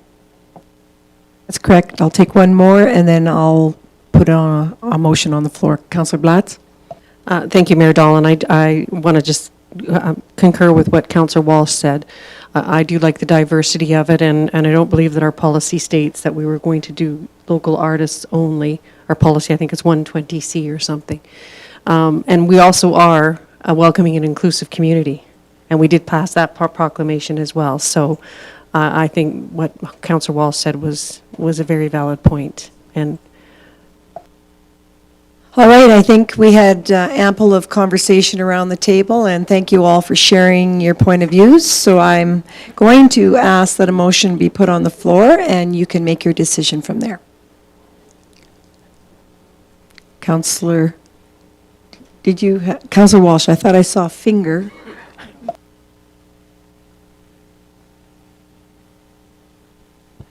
Yeah, I would move that council purchase the Bergen rock sculptures. Thank you. We've had great comments and sharing here, so I'm going to call for the vote. I'm going to ask those in favor. Those opposed? That is carried. Thank you very much for the conversation around the table today.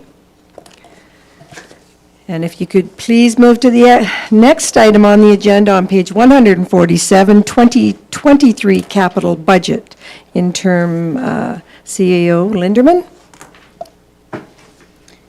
Thank you. So this again was presented at the May PMP last week. Total capital budget of $2,481,900.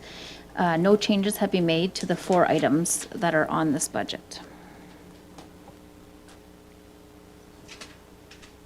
Thank you. I'll open the floor if council has questions. Councillor Ryan?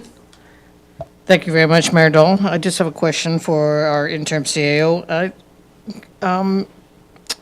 When was the last time, I'm just looking at the half-ton replacement program at the 50,000. Of course, we increased that slightly because of the inflationary costs these days, but do you recall at all when the last time we purchased a truck through that program? Because I think we've been putting it off for a few years, so I just want to make sure I'm good with this. Yes, I think it's been put off for 2 years, so I would say the last purchase was 2019. Yeah. Thank you very much, that's all. Did I see further questions? Councillor Wilson? Thank you, Mayor Dahl. I guess some more a comment again. I would just, again, as we get into the service level agreement in June, I look forward to Director Greco bringing forward an assessment of the fleet, and as well its allocation. Because again, I think when I looked as part of the budget, we had about 22 half-tons assigned to various, or trucks assigned to various people. I would certainly welcome a bit of a review and analysis there on that fleet and how and where it's being deployed. Hoping that now that we've moved to a central operations center and with efficiencies and planning and scheduling, and Director Greco's fresh eyes, that we can maybe get some efficiencies as far as the fleet and its deployment. So look forward to that analysis coming in June. Blatz? Thank you, Mayor Dahl. And I think if you recall, Councillor Wilson, that was part of our budget package back in the fall, where we did have the whole breakdown of what the age of our vehicles and the year they were, the year and age of the vehicles. So yeah, so that will be something, I agree, a refresher at service level review will be great. Go ahead, Councillor Wilson. Thank you, Mayor Dahl, on supplemental. And yes, I do recall that document. I sleep with that document under my pillow. And I look forward to just the rationalization of the fleet and whether there's opportunities there for efficiencies in terms of that fleet. But thank you, Councillor Blatz. Yes, I am aware of that doc. All right, Councillor Daly. Thank you, Your Worship. Question for interim CAO. Lindeman, and I'm sorry I missed the PMP on Monday. So the reasoning behind presenting this now is to get them ordered and for availability of the upcoming year. Is that correct? Correct. So we narrowed it down to items that are currently having supply chain issues, so the 2 vehicles, of course. And then with the municipal improvement program, it's always nice to be able to get those tenders out in November as opposed to waiting until the new year. Now, again, correct me if I'm wrong, but was there not a 1-ton and a trailer also on that capital list? That is a 2022 capital, so this is for 2023. Oh, okay. Thank you very much. Everybody's still busy reading. Are there any further questions for administration? Councillor Wilson? Thank you, Mayor Dahl. Just a question for Director Andrew. Just wondering, I think what we're seeing, we talked about it, I think at the PNP or previously, this is a gross cost, not a Town of Olds shared cost. And could you just comment to the vehicle that's in question here? I'm just wondering its reliability and availability, and if it's not available, does this mean the individual that the vehicle is assigned to, whether that's yourself, you're going to an incident and responding, utilizing a courtesy car from a local dealership or a rental, or how does that work? Yes, through you to the chair, you'll see me riding my bicycle in a very quick fashion if I can, if I don't get there. So that is the total cost of the apparatus, and that is in our current fire sub-agreement is a 50-50 cost share with the County of Mountain View. This truck was actually scheduled for replacement in 2018, And the previous replacement schedule was listing that apparatus to be replaced every 5 years. And the reason at that time was it was determined that the reliability factor was part of that 5-year cycle, and the intent was that the vehicle would do 5 years as a primary response vehicle and then go into a secondary response vehicle for 5. But when I became chief, I looked at that schedule and I didn't feel that there was a need to do that, and so we're now keeping our vehicles longer period. I don't see the need to replace a vehicle as this in a 5-year increment. We are moving to the overall replacement schedule with the point system where it's years, kilometers, costs spent on repair and replacement. And then, of course, being an emergency vehicle, there is the reliability factor, and so that's the driving factor on it now. And so I'm bringing it forward because we're starting to see an increase in the repair costs on this apparatus, and some of the reliability pieces come into question. Now, knock on wood, it hasn't left me walking or riding my bicycle as of yet, but my fear is what we've seen this year, that there's a few things, and the premise comes mostly around electrical work on these apparatus, is that they draw immense amounts of power, and then when the electrical system starts to show signs of age, then it's one of those things that the repair costs become excessive and not, you could spend some money on it and it will break again tomorrow. So we're at that point where we want to get ahead of it as opposed to behind. So. Are you answering him back? Definitely a supplemental. Okay. Councillor Wilson and then Councillor Ryan. Thank you, Mayor Dahl, and thanks for that response. And just a question for interim CEO. So as far as the tracking of the repairs, and this is just more a general question, we've acknowledged we don't have an effective cost. Mayor Dahl, point of order. That's not supplemental.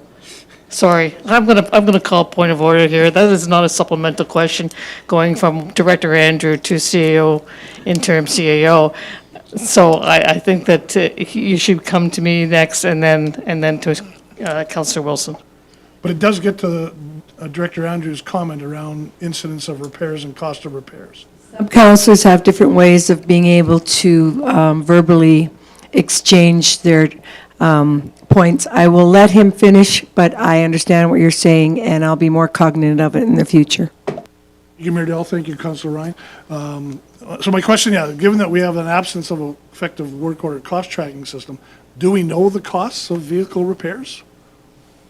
Yes, so they have their own separate GLs within our software system, and each department maintains a spreadsheet particularly on vehicles, and does their ranking system, and they track all the repairs and maintenance of each vehicle. You, Councillor Ryan? Thank you, Mayor Dahl. Through you to Director Andrew, would we be using the vehicle that you have right now as a backup at all, or for something in the future, or are we just disposing of it? Yeah, no, the intent would be that we would dispose of that asset. And again, there are potentials that, again, with its life cycle and where it sits, I mean, to paint the picture that it's not reliable and it's old and beat up is not accurate at all, because that's not a clear picture of this. But what we could look at is there's a higher residual value of selling it as an emergency vehicle to a smaller municipality, and so we would actually see a higher return on that vehicle than if we drove it literally into the ground, if you will.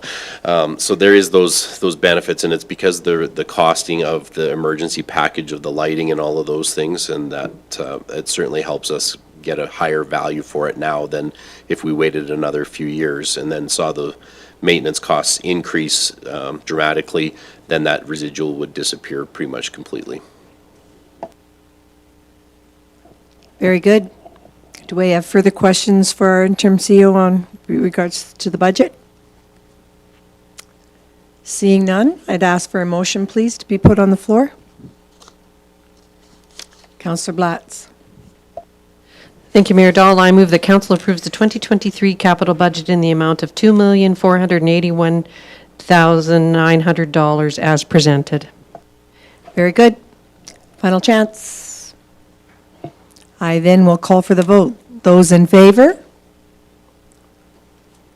Did you put your hand up? Yeah, I did. Okay, that's carried. Thank you. All right, let's move down There's no reports today. Quarterly financial, page 150, interim CAO. Thank you. So being presented today is the first quarter, that being January 1st to March 31st, 2022. Normally, we obviously would have already presented our 2021 year-end results, but as I've mentioned before, those are still in the works. So today, at 25% of the way through the year, our operating budget is 14% spent, and our capital budget is 9% spent. Being just the first quarter, there really isn't much to highlight at this time. As you notice on the balance sheet, that is where this transfer of assets would affect for 2021. So that is not an accurate reflection of where we are, but everything else is good, and I will ask for any questions at this point. Does council have questions? Councillor Wilson?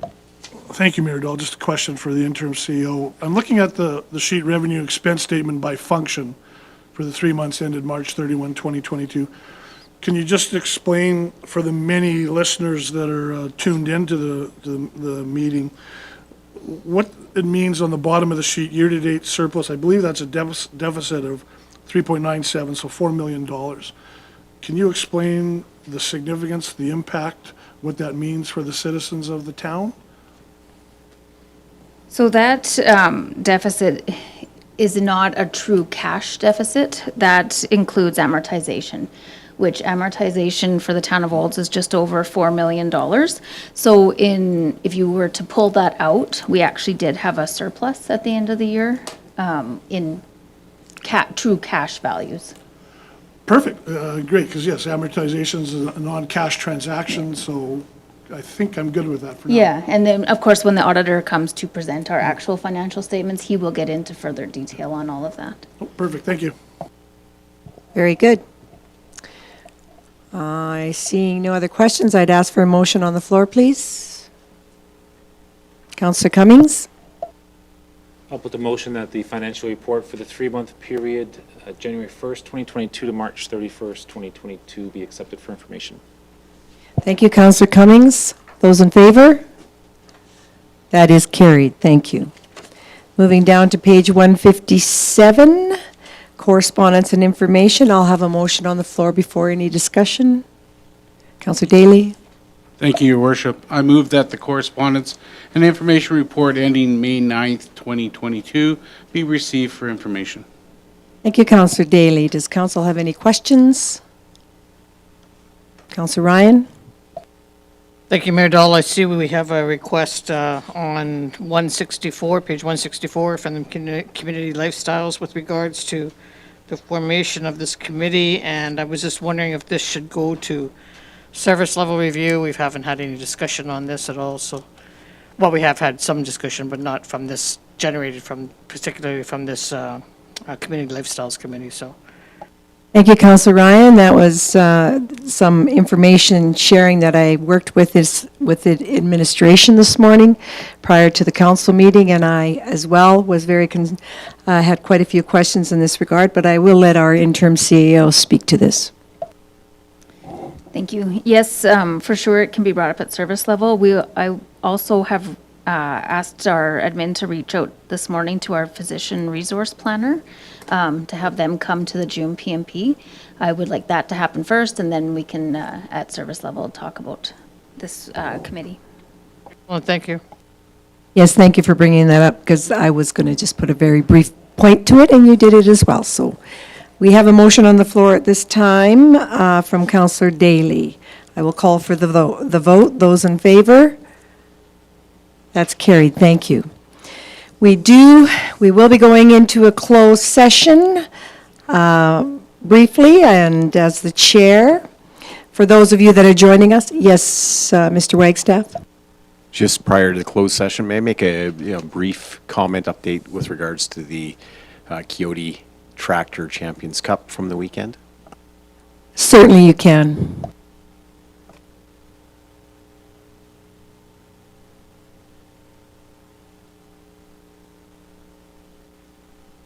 I did want to just share with council and our citizens via anyone public that's watching. So at the weekend, of course, the athletes that were here from across Canada and around the world signed a lot of things. And just to see that down behind, literally Sportsnet would lay out posters and curling rocks and jackets and shirts, and as they would come off the ice, they would all sign. And as a gift from Sportsnet, they did give the committee chairs and the town of Olds a signed jacket, and it does have a number of the world's biggest curlers signed on here. So our intent is that we are going to get this framed and put up a bit of a history, to share with the framing as to what went on this past weekend. The other thing is, I meant to keep more than one, but if you were walking around with one of the mini Oliver Olds, you had to hang on to it tight because it was a very popular item this past week. This one actually has the shirt in it from the original order we made, so we just took a little marker and crossed off the previous major sponsor, and then we were able to give them out. But we started with only 500 of these that were branded to the specific event. We ended up passing out an estimate about 1,700 of these mini Olivers over the last week. They were extremely popular, and I'd like to say even at the very end, John Morris, who has had an illustrious curling career, retired at his last game in the final of the Pinties, and the photos that were being taken of him holding his two infant toddler children, each of them had one of these tightly tucked in with them. And then when you looked in the crowd, there were many children and seniors and every age alike in between that were taking Oliver. So it was a great success.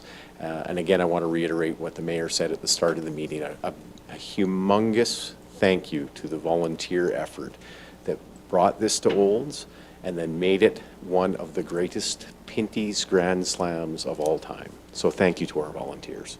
Thank you to yourself as well. And right outside the Town of Olds booth, Jody Carrington had a table and there was two little children playing. And I just noticed that there was only one Oliver there, and they were really fighting over it a lot. So I asked Doug to please go find me one, and he did. And it was probably the last one available. And when I gave it to the child's mother, she started to cry and say, I just didn't know what I was going to do, because every time I turn around, they're fighting over that. So thank you for doing that for us. Very good. Yeah, that was his, that's correct. That was his wife, and that's how they ended up with two, and boy, they never let them go all that afternoon.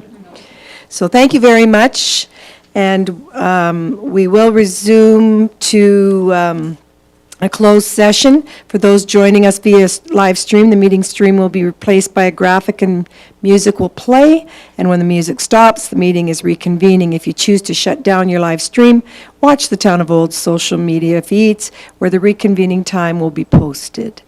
Thank you, and may I have a motion, please, to go in closed for Section 16, Olds Institute. Councillor Cummings? I move that we go into closed session under FOIP Section 16. Sorry. Disclosure harmful to business interests of a third party with council and the interim CAO, Director Lindeman. And no other staff? And the item for the closed meeting? As you mentioned, it is about the Olds Institute. Okay, thank you very much, Councillor Cummings. Those in favor? That is carried. Thank you very much.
Thank you, Councillor Cummings.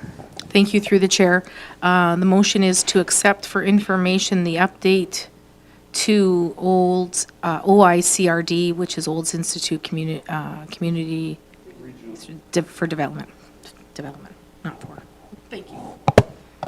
Council understands what it is, so. The motion is on the floor, so I would ask at this time, any further questions? No. All those in favor? That is carried. And a motion to adjourn, please, at 3:19 PM. Councillor Walsh? 3:19 PM. Those in favor? That is carried. Thank you.